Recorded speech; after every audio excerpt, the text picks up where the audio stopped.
പക്ഷെ ഓരോ പ്രാവശ്യവും മലപ്പുറത്ത് വരുമ്പോൾ മലപ്പുറത്തിനെ കുറിച്ചിട്ട് ആളുകൾക്ക് എത്ര തെറ്റിദ്ധാരണാജനകമായിട്ടുള്ള ഒരു ഐഡിയ ആണുള്ളതെന്നാണ് മനസ്സിലാവുന്നത്. കാരണം ഞങ്ങളിപ്പോൾ ഒരാഴ്ചയായിട്ടുള്ളൂ ഇവിടെ. നമ്മൾ പുറത്തിറങ്ങിയിട്ടൊരു വഴി ചോദിച്ചാൽ, അതുപോലെ ഒരു കട ചോദിച്ചാൽ, ഹോസ്പിറ്റലിലായി കഴിഞ്ഞാലും എല്ലാവരും ഭയങ്കര കോപ്പറേറ്റീവുമാണ്, ഭയങ്കര ഇൻട്രസ്റ്റഡ് ആണ് നമ്മളുടെ കാര്യത്തിൽ. ഞങ്ങൾ തെക്കന്മാർ പൊതുവെ എങ്ങനെയാണെന്ന് അറിയില്ല, ഞങ്ങളുടെ ഭാഗത്തൊക്കെ എല്ലാവരും ഒരിത്തിരി ഇങ്ങനെ ആള് ശരിയാണെന്നുള്ള കണ്ണോടുകൂടി നോക്കുന്നവരാ. ഇനി നോക്കില്ല എന്നുണ്ടെങ്കിലും ജീവിതം കൊണ്ട് നമ്മളത് പഠിക്കുകയും ചെയ്യും. പക്ഷെ ഇവിടെ എല്ലാവരും ഓപ്പണാണ് വളരെ. പിന്നെ എനിക്കൊരു സംശയമുള്ളത്, മലപ്പുറംകാർ സ്നേഹിച്ചാൽ നക്കിക്കൊല്ലും, മറ്റേത് അതും തന്നറിഞ്ഞൂടാ. എനിക്കറിയാൻ താല്പര്യമില്ല. എന്താ ഹാപ്പി അല്ലേ? അടിപൊളി അടിപൊളി. രണ്ടുപേരും കാണാൻ സാധിച്ചല്ലേ കുറേ ദിവസത്തിന് ശേഷം. ഷാവുലുണ്ട്, നിത്യണ്ട്, അലിയുണ്ട്. ഇത് ഫൈസൽ ഭായി മലപ്പുറത്തിന്റെ നീലകണ്ഠനാണ് അല്ലേ?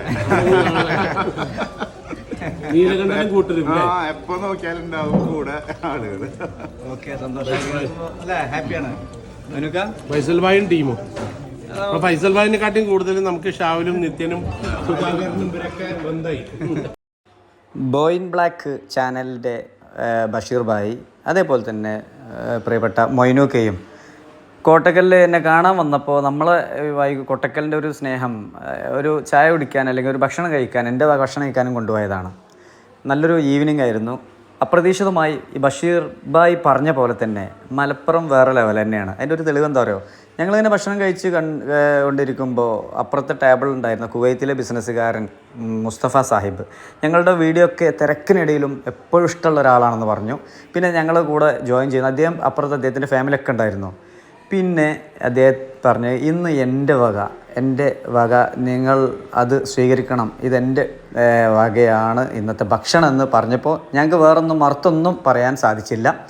അദ്ദേഹത്തിൻ്റെ പിന്നെ ആ സ്നേഹത്തിന് മുന്നിൽ ഞങ്ങൾ തോറ്റുപോയി. ഇത് മലപ്പുറത്തിൻ്റെ പൊതു സ്വഭാവമാണ്. മറ്റുള്ളവരുടെ കൂടെ ചേരുക, അവരെ ഇഷ്ടപ്പെടുക, ഇതൊക്കെയാണ് ഇവിടെ നടക്കുന്നത്. ഇവിടെ വന്നു കഴിഞ്ഞാൽ എന്താണെന്നൊക്കെ നിങ്ങൾക്ക് അറിയാം. കുറച്ച് ദിവസം ഇവിടെ താമസിച്ചാൽ മതി. ഇപ്പോൾ ബഷീർ ഭായി പറഞ്ഞത് എനിക്ക് മലപ്പുറത്ത് വീട് വെച്ച് താമസിക്കാൻ ആഗ്രഹമുണ്ടെന്നാണ് പറഞ്ഞത്. അത് തന്നെയാണ് മലപ്പുറം കേട്ടോ. നമ്മളെ വീഡിയോസൊക്കെ കാണുന്ന ആളാണെന്ന് പറഞ്ഞപ്പോൾ എപ്പോഴും കാണണം. സന്തോഷം. വീഡിയോസ് ഇഷ്ടമാണല്ലേ? ബോറടിപ്പിക്കില്ല, പിന്നെ ഇൻഫർമേഷനും. Okay okay.